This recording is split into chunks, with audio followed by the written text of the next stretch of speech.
मी कैलास सोनवणे आपले हार्दिक स्वागत करतो। सुरुवातीला पाहूया 24 तासातील ताज्या घडामोडी। शाळा व महाविद्यालय परिसरातील 100 मीटरच्या आत असलेले बिअर बार तसेच दारू विक्री करणाऱ्या दुकानांवर कारवाईची मागणी। पुण्यश्लोक अहिल्यादेवी होळकर यांच्या जयंतीनिमित्त मूळ धुळे जिल्हा मराठी पत्रकार संघातर्फे अभिवादन। वडजाई येथे एकाच रात्री एका वकिलाचे व परिचारिकेचे घर अज्ञात चोरट्यांनी फोडले। मोतीनगर बालाजी स्टॉप येथे स्वर्गीय कविता राजपूत यांच्या स्मरणार्थ शवपेटीचा लोकार्पण सोहळा संपन्न। एक्सप्रेस कॅनलची शिवसेना ठाकरे गटाच्या पदाधिकाऱ्यांतर्फे पाहणी करण्यात आला, गंभीर आरोप।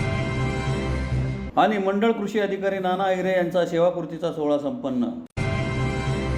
आता बातमीपत्र विस्ताराने। धुळे शहरातील शाळा व महाविद्यालय परिसरातील 100 मीटरच्या आत असलेले बिअर बार तसेच दारू विक्री करणाऱ्या दुकानांवर कारवाई करावी अशी मागणी महाराष्ट्र नवनिर्माण विद्यार्थी सेनेतर्फे राज्य उत्पादन शुल्क विभागाच्या अधीक्षकांना निवेदनाद्वारे करण्यात आले। धुळे शहरातील शाळा व महाविद्यालय परिसरातील 100 मीटरच्या आत असलेले बिअर बार तसेच दारू विक्री करणाऱ्या दुकानांवर कारवाई करावी अशी मागणी महाराष्ट्र नवनिर्माण सेना विद्यार्थी सेनेतर्फे राज्य उत्पादन शुल्क विभागाचे अधीक्षक स्वाती काकडे यांना निवेदनाद्वारे करण्यात आली आहे। निवेदनात म्हटले आहे की सध्या अल्पवयीन तरुणांमध्ये व्यसनाधीनता मोठ्या प्रमाणावर वाढत असल्याचे दिसत असून व्यसनाच्या आहारी गेल्याने त्यांच्याकडून गुन्हेगारी कृत्य घडण्याचे प्रमाणही राज्यभरात वाढले आहे। यामुळे पालकांमध्ये मोठ्या प्रमाणात चिंतेचे वातावरण आहे। व्यसनाधीनता कमी होण्याच्या दृष्टीने राज्य शासनाने शाळा महाविद्यालय परिसरात दारू विक्रीला बंदी घातलेली आहे। शिवाय शाळा महाविद्यालय परिसरात तंबाखूजन्य पदार्थ विक्री करणे हा दंडनीय गुन्हा आहे। मद्रास उच्च न्यायालयाने शैक्षणिक संस्थेच्या कंपाऊंडपासून कोणत्याही दिशेला 100 मीटरपर्यंत मद्य विक्रीची दुकाने नसावीत असा आदेश दिला आहे। शिवाय बंद शाळा महाविद्यालयाजवळही अशी दुकाने उघडण्यासाठी शिक्षणाधिकारी यांचा ना हरकत दाखला बंधनकारक आहे। इतके कठोर कायदे असतानाही धुळे शहरासह जिल्ह्यात शाळा महाविद्यालयांच्या 100 मीटर परिसरात मोठ्या प्रमाणात मद्य विक्रीचे दुकान राजरोसपणे सुरू आहेत। तरी शाळा सुरू होण्यापूर्वी 15 दिवसांच्या आत अशा दुकानांची चौकशी करून त्यांचे स्थलांतर करावे, तसे न केल्यास त्यांचे परवाने रद्द करावेत, अन्यथा विद्यार्थ्यांच्या भविष्यासाठी तीव्र आंदोलन छेडण्याचा इशारा देण्यात आला आहे। यावेळी ॲडव्होकेट प्रसाद देशमुख, गौरव गीते, विठ्ठल पगारे, विक्की वाघ, संकेत सोनार, योगेश जोशी, यश एलेमामे, तेजस काळवांडे, ऋषिकेश कानकटे, कल्पेश जगताप, श्याम कायनार आदी उपस्थित होते। की कोपटा कायद्याअंतर्गत 100 मीटरच्या अंतरावर शाळा महाविद्यालयाच्या जर कोणी दारू विक्री करत असेल तर ते बेकायदेशीर असे असून देखील धुळ्यामध्ये मोठ्या प्रमाणावर 100 मीटरच्या आत दारू विक्री चालू आहे आणि अशामुळे विद्यार्थिनी आणि विद्यार्थी यांच्या भविष्याचा आणि सुरक्षिततेचा प्रश्न ऐरणीवर आलेला आहे। तरी आम्ही आज अधीक्षक सोयांना भेटून निवेदन दिलं आहे की बाबा भविष्यात तुम्ही अशा कोणत्याही घटना घडू नये म्हणून आपण त्वरित कायद्याअंतर्गत कारवाई करावी आणि जर डोळे जाग चालूच राहिले तर महाराष्ट्र विद्यार्थी सेना लवकरात लवकर रस्त्यावर उतरेल आणि तीव्र स्वरूपाचे आंदोलन छेडेल। धन्यवाद। मूळ धुळे जिल्हा मराठी पत्रकार संघातर्फे पुण्यश्लोक अहिल्यादेवी होळकर यांच्या जयंतीनिमित्त अभिवादनाचा कार्यक्रम शुक्रवारी सायंकाळी संपन्न झाला। मूळ धुळे जिल्हा मराठी पत्रकार संघाच्या कार्यालयात पुण्यश्लोक अहिल्यादेवी होळकर यांच्या 299व्या जयंतीनिमित्त त्यांच्या प्रतिमेला मान्यवरांच्या हस्ते पुष्पहार अर्पण करून अभिवादनाचा कार्यक्रम संपन्न झाला। यावेळी आदर्श प्रशासक पुण्यश्लोक अहिल्यादेवी होळकर यांच्या स्मृतींना उजाळा देण्यात आला। ज्येष्ठ पत्रकार आशुतोष जोशी, पत्रकार संघाचे अध्यक्ष यशवंत हरणे यांनी मनोगते व्यक्त केली। या प्रसंगी पत्रकार संघाचे अध्यक्ष यशवंत हरणे, सचिव देविदास पाटील, पत्रकार संघाचे माजी अध्यक्ष हेमंत मदाने, ज्येष्ठ पत्रकार आशुतोष जोशी, संचालक मनोज बैसाने, राजेंद्र गर्दे, राजेंद्र गुजराती, तवाब अन्सारी, रमेश करंकाळ, प्रकाश चव्हाण, दत्ता बागुल, प्रकाश चव्हाण, गोकुळ देवरे, निलेश भंडारी, मॅन्युअल मकासरे, सलीम अन्सारी, जॉनी पवार, दिलीप वाघ, बापू अहिरे, सुनील गवळी, सिद्धार्थ मोरे, मिलिंद टेबेकर आदी उपस्थित होते।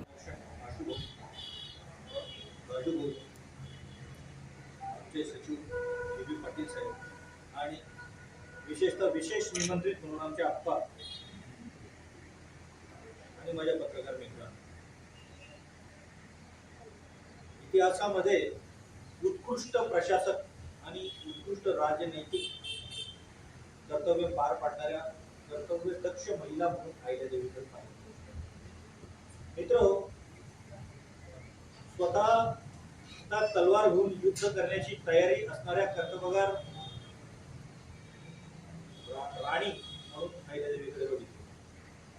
आपण इतिहासाची पानं चाळली असता राजमाता जिजाऊ असतील, महाराणी ताराबाई असतील, अहिल्यादेवी होळकर असतील, रजिया सुलताना असतील, चांद बीबी असतील, यांनी हातात तलवार घेऊन घोड्यावर बसून हिंमत दाखवली.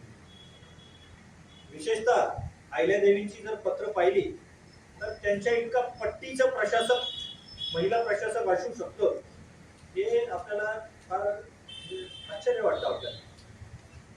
त्यांच्यावर ज्यावेळेस दुःखाचे पहाड कोसळत होते, त्यांचे सासऱ्यांचं निधन झालं, त्याआधी पतीचं निधन झालं, मुलाचं निधन झालं, आणि या परिस्थितीमध्ये पुण्याच्या सरकारने म्हणजे पेशवा रघुनाथरावांनी हे ठरवलं की इंदूरचं संस्थान जे आहे ते आपण खालचं करूया, आणि त्या हालचाली सुरू झाल्या. ही गोष्ट जेव्हा अहिल्यादेवींना कळाली तर अहिल्यादेवींनी एक पत्र पाठवलं पेशव्यांना, आणि त्या पत्रामध्ये केलेला उल्लेख हा फार सुंदर उल्लेख. त्यांनी सांगितलं की अबला म्हणून जर माझ्याकडे तुम्ही बघत असाल तर माझ्या सैन्यामध्ये महिलांची फौज आहे. ती महिलांची फौज बरेचसे बाला देऊन तुमचा सामना करेल, आणि जर तुम्ही माझ्या हातून हरला तर इतिहास तुम्हाला नाव ठेवेल, आणि मला हरवलं तरी इतिहास तुम्हाला नाव ठेवेल. मित्रांनो, या घटनेनंतर रघुनाथराव तर इंदोरला गेले, पण त्यांनी अहिल्यादेवींकडून राखी बांधून त्यांना बहीण बनवून घेतलं, आणि त्यानंतर कायमस्वरूपी त्यांच्या पाठीमागे सख्या भावासारखे ती उभे राहिले. धुळे तालुक्यातील वडजा येथील एका वकिलाचे व परिचारिकेचे घर अज्ञात चोरट्यांनी एकाच रात्री फोडून रोकड, सोन्या चांदीचे दागिने असा सुमारे 2 लाख रुपयांचा मुद्देमाल लंपास केल्याची घटना शुक्रवारी मध्यरात्रीच्या सुमारास घडली. यामुळे ग्रामस्थांमध्ये भीतीचे वातावरण तयार झाले आहे. धुळे तालुक्यातील वडजा येथे एका वकिलासह पारिचारिकेच्या घरातून चोरट्यांनी धाडशी चोरी केली असून सोने चांदीच्या दागिन्यांसह सुमारे 2 लाखांचा मुद्देमाल लंपास केला आहे. यामुळे गावातील रहिवाशांमध्ये भीतीचे वातावरण निर्माण झाले आहे. याबाबत अधिक माहिती अशी की वडजा येथील वकील गणेश मगन पवार हे रात्री त्यांच्या राहत्या घराच्या छतावर झोपले होते. यावेळी मध्यरात्री चोरांनी त्यांच्या घरात प्रवेश केला व कपाटातून 7,000 रुपयांची रोकड आणि 7 ते 8 ग्रॅम वजनाचे सोने तसेच 10 ते 12 भार वजनाची चांदी असा मुद्देमाल लांबविला. चोरांनी याच रात्री डॉक्टर बोरा यांच्याकडे परिचारिका म्हणून काम करणाऱ्या उषाबाई रोहिदास भिल यांच्या घरातही हातसफाई केली. त्यांच्या कपाटातून 20 ग्रॅम सोने, 1 लाख रुपयांची रोकड असा ऐवज लंपास केला. उषाबाई भिल यांनी शेती कामासाठी बैलजोडी खरेदी करण्यासाठी बँकेतून ही रक्कम काढून आणली होती. उषाबाई भिल यांनी ज्या पेटीत ही रोकड ठेवली होती ती चोरांनी जवळच्याच शेत विहिरीजवळ टाकून पलायन केले. चोरीची माहिती मिळताच मोवाडी पोलीस ठाण्याचे पथक घटनास्थळी दाखल झाले. यावेळी ठसेतज्ञ यांनाही पाचारण करण्यात आले होते. मोवाडी पोलीस ठाण्याचे पोलीस उपनिरीक्षक काळे यांच्यासह ठसेतज्ञ सहाय्यक पोलीस निरीक्षक खरात, पोलीस उपनिरीक्षक धनंजय मोरे, फोटोग्राफर प्रशांत माळे, प्रकाश भावसार आदी घटनास्थळी दाखल झाले. याबाबत मोवाडी पोलीस ठाण्यात गुन्हा दाखल करण्याची प्रक्रिया सुरू होती. आम्ही रात्री टेरेसवर झोपलेलो असताना आमच्या घरात कपाट उघडे दिसले पप्पांना. तर पप्पा मला बोलावून आले. आम्ही खाली पाहिलं तर आमचं हॉलमधलं कपाट हे फुटलेलं होतं. मग नंतर आम्ही माझ्या बेडरूममध्ये गेलो. बेडरूममध्ये गेलं असता कपाट उघडं दिसलं आणि तेथील जे लॉकर होतं लॉकर पण तोडलेलं होतं. तेथील माझे सुमारे 70,000 रुपये कॅश आणि 7-8 ग्रॅम सोनं असं चोरांनी लंपास केलेलं होतं. त्या संदर्भात मी मोवाडी पोलीस स्टेशन येथे फिर्याद दिलेली आहे. तसेच आमच्याच गल्लीमधील 2 घर सोडून उषाबाई यांचं देखील घर आमच्या घरी पोलिसांना त्यांनी त्यांचं घर तपासलं तर त्यांच्या देखील घरातील चोरी झालेली दिसून आली. त्यांची एक पेटी ही चोरांनी उचलून नेली होती. त्या पेटीमध्ये साधारणतः 80-90 हजार रुपये कॅश आणि 20-25 ग्रॅम सोनं असं होतं. ते सगळं चोरांनी लंपास केलं व खाली पेटी या ठिकाणी फेकून दिलेली.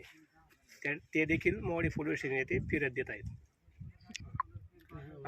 त्यासाठी इन्व्हेस्टिगेशनसाठी पोलीस पथक, डॉग स्क्वॉड पथक तसेच फॉरेन्सिक पथक या ठिकाणी आलेलं आहे व ते तपास यंत्रणा येऊन तपास करत आहेत. माझी जी रक्कम होती ती माझी फीमधून आलेली रक्कम होती आणि यांचे जे पैसे होते त्यांनी बँकेतून कालच काढून आणलेले पैसे होते. धुळे शहरातील मोगलाई परिसरातील मोतीनगर बालाजी स्टाफ येथे स्वर्गीय कविता राजपूत यांच्या स्मरणार्थ शवपेटीचा लोकार्पण सोहळा शिवसेना जिल्हा प्रमुख मनोज मोरे यांच्या हस्ते संपन्न झाला. धुळे शहरातील मोगलाई परिसरातील मोतीनगर बालाजी स्टॉप येथे स्वर्गीय कविता राजपूत यांच्या स्मरणार्थ शवपेटीचा लोकार्पण सोहळा शिवसेना शिंदे गटाचे जिल्हा प्रमुख मनोज मोरे यांच्या हस्ते संपन्न झाला. बऱ्याच वेळा एखाद्याचा मृत्यू झाल्यानंतर लांबचे नातेवाईक तसेच काही कारणास्तव शव जास्त वेळ घरी ठेवावे लागते. अशा परिस्थितीत वातानुकूलित शवपेटीची जास्त गरज भासते. मोगलाई परिसरातील हीच गरज लक्षात घेऊन तुषार राजपूत यांनी त्यांची बहीण स्वर्गीय कविता राजपूत यांच्या स्मरणार्थ शवपेटी तयार केली. सदर शेवपेटीचे शनिवारी लोकार्पण करण्यात आले। यावेळी जिल्हा प्रमुख मनोज मोरे, महानगर प्रमुख संजय वाले, रजनीश निंबाळकर, डॉक्टर रामचंद्र चित्ते, दासबाई महाले, तुषार राजपूत, बबलू चव्हाण, गणेश शेलार, दर्शन गायकवाड, संजय सूर्यवंशी, हर्षल वानखेडे, लोकेश परदेशी, कपिल जाधव, पवन मोरे, दस्तगीर शेख, राजू पाटील, तुळशीराम भांडारकर आदी उपस्थित होते। आमच्या भगिनी सामाजिक कार्यकर्ते, साखरवड परिसरातील युवा नेते, आमचे मित्र तुषारभाऊ राजपूत यांच्या भगिनी म्हणजे आमच्या भगिनी स्वर्गीय कविताताई राजपूत यांच्या स्मरणार्थ आज शवपेटीचं लोकार्पण, वातानुकूलित शवपेटीचं लोकार्पण सर्व मित्रपरिवाराच्या वतीने इथे करण्यात आलेलं आहे। शवपेटीचं लोकार्पण करताना हे सांगण्यास आनंद होतो आहे की सध्याची परिस्थिती पाहता शवपेटीची फार गरज पडते। कधीकधी जी शव आहे, जी डेथ बॉडी आहे, ती काही वेळेस नातेवाईकांना यायला उशीर होतो किंवा वेळेवर सगळे परिवारातले लोक जमू शकत नाही, म्हणून जास्त वेळ ते प्रेत बाहेर ठेवता येत नाही। आणि वातानुकूलित शवपेटीची जर व्यवस्था झाली तर ते 12 घंटे 24 घंटे देखील आपल्याला त्याच्यामध्ये ठेवता येतं। कुठल्याही प्रकारची त्या प्रेतला काही नुकसान पोहोचत नाही। त्याच्यामुळे आज या पेटीची फार गरज आहे या धुळे शहरासाठी। अनेक सामाजिक कार्यकर्त्यांनी शवपेटीच्या माध्यमातून शवपेट्या धुळे शहराला उपलब्ध करून दिलेल्या आहेत। तुषारभाऊ राजपूत यांचं देखील खूप खूप अभिनंदन करतो की सामाजिक उपक्रम राबवताना या अशा गोष्टीकडे लोकांचं दुर्लक्ष असतं, परंतु तुम्ही चांगलं काम केलं आणि आपल्या बहिणीच्या स्वर्गीय बहिणीच्या स्मरणार्थ आज येथे शवपेटीचं लोकार्पण केलं। एक्सप्रेस कॅनलच्या स्वच्छतेसाठी मनपाने 9 लाखांची निविदा काढून कॅनलमधील एक गवताची काडी काढण्यात आलेली नसल्याचा आरोप शिवसेना ठाकरे गटातर्फे करीत शुक्रवारी पदाधिकाऱ्यांनी एक्सप्रेस कॅनलची पाहणी करून सत्य परिस्थिती उघड केली आहे। धुळे महानगरपालिकेमार्फत 7 महिन्यांपूर्वी एक्सप्रेस कॅनलच्या स्वच्छतेसाठी 9 लाखांची निविदा काढूनही एक्सप्रेस कॅनलमधील साधे गवताचे एक पातेही स्वच्छ केले गेलेले नाही। शुक्रवारी शिवसेना ठाकरे गटाच्या पदाधिकाऱ्यांतर्फे कॅनलची प्रत्यक्ष पाहणी करीत कॅनलची तातडीने दुरुस्ती करण्याची मागणी संबंधितांकडे करण्यात आली आहे। शहराला पाणी पुरवठा करण्यासाठी हरण्यामाळ तलावाची निर्मिती करण्यात आली। हरण्यामाळ तलाव भरून घेण्यासाठी जम्बो कॅनलची निर्मिती केली गेली। अक्कलपाडा मध्यम प्रकल्पाचे वाहून जाणारे पाणी हरण्यामाळमध्ये टाकून नकाने तलाव भरल्यास धुळे शहराला सुरळीत पाणी पुरवठा होतो। मात्र अक्कलपाडा पाणी पुरवठा योजना कार्यान्वित करण्याच्या नावाखाली अक्कलपाड्याचे वाया जाणारे पाणी जम्बो एक्सप्रेस कॅनलमध्ये सोडले गेले नाही। परिणामी यावर्षी हरण्यामाळ व नकाने तलाव कोरडा आहे। 7 महिन्यांपूर्वी निर्माण केलेला एक्सप्रेस कॅनलच्या स्वच्छतेसाठी महानगरपालिकेने 9 लाखांचे टेंडर काढले, पण एक्सप्रेस कॅनलमधील साधे गवताचे पाते देखील स्वच्छ केले गेले नाही। पावसाळ्याला काही दिवस शिल्लक असताना पुढील वर्षी पुन्हा उन्हाळ्यात अशीच परिस्थिती उद्भवू नये म्हणून आजच उपाययोजना कराव्यात, यासाठी शिवसेना पदाधिकाऱ्यांनी शुक्रवारी एक्सप्रेस व जम्बो कॅनलची स्वतः पाहणी केली। तत्पूर्वी शिवसेना पदाधिकाऱ्यांनी पाटबंधारे विभागाचे अभियंता यांची भेट घेऊन एक्सप्रेस कॅनलच्या स्वच्छतेसाठी पुढाकार घेण्याची मागणी केली। अभियंता महाले यांच्या देखरेखीखाली जवळपास 3 किलोमीटरची स्वच्छता करण्यात आल्याचे सांगितले। मात्र शिवसेना पदाधिकाऱ्यांनी पाहणी केली असता एक्सप्रेस कॅनलच्या स्वच्छतेसाठी कॅनलच्या 7 किलोमीटरपैकी फक्त 2 ते 2.5 किलोमीटर काम झाल्याचे निदर्शनास आले। उर्वरित काम लवकर पूर्ण करण्यात येईल असे पाटबंधारे विभागाने सांगितले असले तरी एक्सप्रेस कॅनलच्या वरील भागात जम्बो कॅनलची अत्यंत दुरावस्था झाली आहे। अनेक ठिकाणी कॅनलच्या दोन्ही बाजूस ओतीव कॉन्क्रीट कामास तडे गेल्याचे आढळून आले। या कॅनलच्या मुख्य पाटचारीत अनेक ठिकाणी काटेरी वृक्ष, झाडे, झुडपे प्रचंड प्रमाणात वाढले आहेत। गेल्या 4-5 वर्षापासून या जम्बो कॅनलची स्वच्छता करण्यात आलेली नाही। पाटबंधारे विभागाने कॅनलची स्वच्छता पावसाळा सुरू होण्यापूर्वी करावी अशी मागणी मुख्य अभियंता यांच्याकडे करण्यात आली। कॅनलचे काम न करता परस्पर पैसे हडपले गेले, याला जबाबदार कोण? संबंधित ठेकेदारावर मनपा आयुक्तांनी कारवाई करावी अशी मागणी शिवसेनेने केली आहे। यावेळी शिवसेना जिल्हा प्रमुख अतुल सोनवणे, किरण जोंधळे, धीरज पाटील, डॉक्टर सुशील महाजन, भरत मोरे, संदीप सूर्यवंशी, कैलास पराठे, कपिल लिंगायत, मनोज शिंदे, पवन कुलकर्णी आदी उपस्थित होते। धुळेकर जनतेला आम्ही धुळे शिवसेना महानगरच्या वतीनं या एक्सप्रेस कॅनलच्या इथे आम्ही भेट द्यायला आलेलो आहेत आणि धुळेकर जनतेला आमचं आव्हान आहे की आम्ही प्रशासनाची पोलखोल करायला इथं आलेलो आहोत। आपल्याला माहिती असेल की आम्ही इथे हा एक्सप्रेस कॅनल जवळ आता इथे आलेलो आहेत, याची खरी परिस्थिती आपण बघू शकतात। आपल्याला माहिती असेल की 2003 मध्ये हा 7.5 किलोमीटरचा एक्सप्रेस कॅनल सय्यदनगरपासून सुरू केला तर आपल्याला नकाने तलावपर्यंत याचं काम पूर्णत्वास आलं होतं आणि हा एक्सप्रेस कॅनल हा इतक्या जोराने वाहत होता त्यावेळेस 2003 मध्ये, आणि याच्याने धुळेकर जनतेची ताण मिटत होती. आणि नकाने तलावामध्ये सय्यदनगर मधून जे एक्सप्रेस कॅनलद्वारे एकदम जोरात पाणी वाहत होतं, नकाने तलाव भरत होता आणि धुळेकर जनतेची ताण मिटत होती. आम्ही प्रशासनाला याच्या बाबतीत वारंवार निवेदन दिलं आणि प्रशासनाला आम्ही वारंवार सांगितलं की एक्सप्रेस कॅनल याची स्वच्छता झाली पाहिजे. तर मागे धुळे महानगर शिवसेनेच्या वतीनं आमचे महानगर प्रमुख धीरज पाटील व आमचे धुळे शिवसेना महानगरचे पदाधिकारी यांनी त्यात आयुक्तांना भेट दिली आणि आयुक्तांनी त्यांना सांगितलं की आम्ही एक्सप्रेस कॅनलच्या याला साफसफाईला 9 लाख रुपये दिले आहेत. तर आज आम्ही ते इथं स्पॉट व्हिजिट करायला आलो, तर ते 9 लाख रुपये कोणाला दिले, काय दिले, प्रशासनाचा गोड बंगाल. प्रशासनाने दुर्लक्ष केलं आहे आणि 9 लाख रुपये इथे जर दिले असते आणि कोणाला दिले तर ही परिस्थिती आज नसती.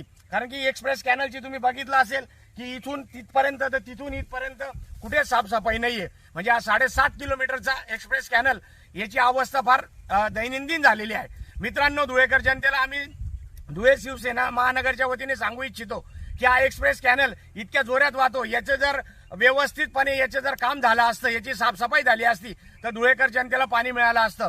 आणि आम्ही बँडशीला पण वारंवार सांगितलं की आपण स्वच्छता करा, त्यांनी पण दुर्लक्ष केलं. आता बँडशीने आम्हाला सांगितलं की धुळे महानगरपालिकेने काही 9 लाख रुपये दिलेले नाही आहेत, आम्ही याचं साफसफाई केलेली आहे. तर आम्ही याचे स्पॉट व्हिजिट द्यायला आलो, तर इथे आम्हाला बँडशीचं बी इथं गोड बंगाल दिसतंय, इथे काही साफसफाई झालेली नाही.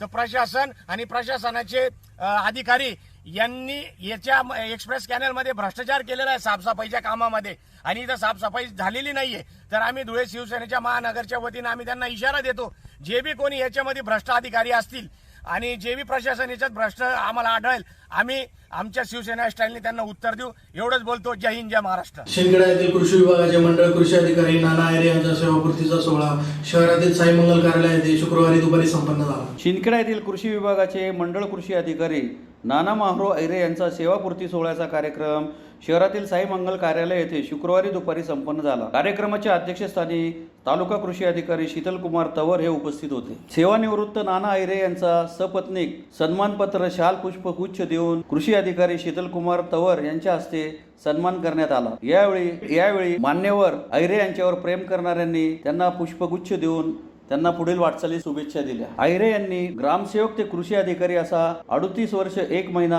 असा प्रवास केला. त्यात त्यांनी चोख सेवा बजावली. त्यांच्या कार्याचे अनेकांनी मनोगत व्यक्त करताना कौतुकी केले. या प्रसंगी तालुका मंडळ कृषी अधिकारी देवेंद्र नागर, देवा मोरे, सेवानिवृत्त नाना ऐरे, लक्ष्मण ऐरे, सकाराम ऐरे, पीजी ऐरे, त्यांचे जावई योगेश लिंगायत, मुलगी हर्षदा लिंगायत, अक्षय ऐरे, प्रफुल्ल ऐरे यांच्यासह नातलग मित्र परिवार मोठ्या संख्येने उपस्थित होते. वयोमानानुसार आपल्या आयुष्याचे 38 वर्ष आणि 1 महिना त्यांनी आमच्या कृषी विभागाला समर्पित केली. त्यांचा सत्कार करणं कृषी विभागाचा क्रमप्राप्त कर्तव्य. त्यानुसार आज त्यांना शेवटचे काही तास आमच्या विभागाची साधन आहेत. त्यांच्या 38 वर्षाच्या या संभ्रमात आपले मंडळ कृषी सहाय्यक, त्यांचे बंधू भगिनी आणि आता नातेवाईक या सगळ्यांचं मी स्वागत करतो. आता बरेच जणांनी आपलं मत त्याच्याबद्दल व्यक्त केलं आणि खरोखरच जेवढे कुटुंबात राहिले त्याच्यापेक्षा जास्त काळ आमच्याशी संपर्कात राहिले. कारण 8 ते 10 तास आपण कार्यालयात येतो. तुम्हाला जेवढा जवळून त्यांच्या संपर्क आला तेवढा चांगला येईल. जरी त्याचं प्राथमिक शिक्षण फार मोठं नसलं, 38 वर्षापूर्वी विचार करण्यासारख्या वेळ होता. कॉम्प्युटर येऊन असताना, कुठलाही माहिती नसताना आज ते अत्यंत शेवटच्या दिवसापर्यंत आज सगळ्यांना मॅसेज मला मेसेज द्या, OTP द्या, म्हणजे शेवटच्या क्षणापर्यंत त्यांना कॉम्प्युटरचे पूर्ण ज्ञान. आता आपण बरेच जण म्हणतो तुम्हाला मोबाईल समजत नाही. पुन्हा एक नजर ठळक घडामोडींवर. शाळा व महाविद्यालय परिसरातील 100 मीटरच्या आत असलेले बिअर बार तसेच दारू विक्री करणाऱ्या दुकानांवर कारवाईची मागणी. पुण्यश्लोक अहिल्यादेवी होळकर यांच्या जयंतीनिमित्त मूळ धुळे जिल्हा मराठी पत्रकार संघातर्फे अभिवादन. वडजई येथे एकाच रात्री एका वकिलाचे व परिचारिकेचे घर अज्ञात चोरट्यांनी फोडले. मोतीनगर बालाजी स्टॉप येथे स्वर्गीय कविता राजपूत यांच्या स्मरणार्थ शवपेटीचा लोकार्पण सोहळा संपन्न. एक्सप्रेस कॅनलची शिवसेना ठाकरे गटाच्या पदाधिकाऱ्यांतर्फे पाहणी करण्यात आला गंभीर आरोप. आणि मंडळ कृषी अधिकारी नाना हिरे यांचा सेवापूर्तीचा सोहळा संपन्न. याचबरोबर श्रीराम टाइम न्यूजच्या बातमीपत्र संपले. दिवसभरातील ताज्या घडामोडींसाठी पाहत राहा श्रीराम टाइम न्यूज. भेटूया पुढील प्रसारणात. तोपर्यंत नमस्कार.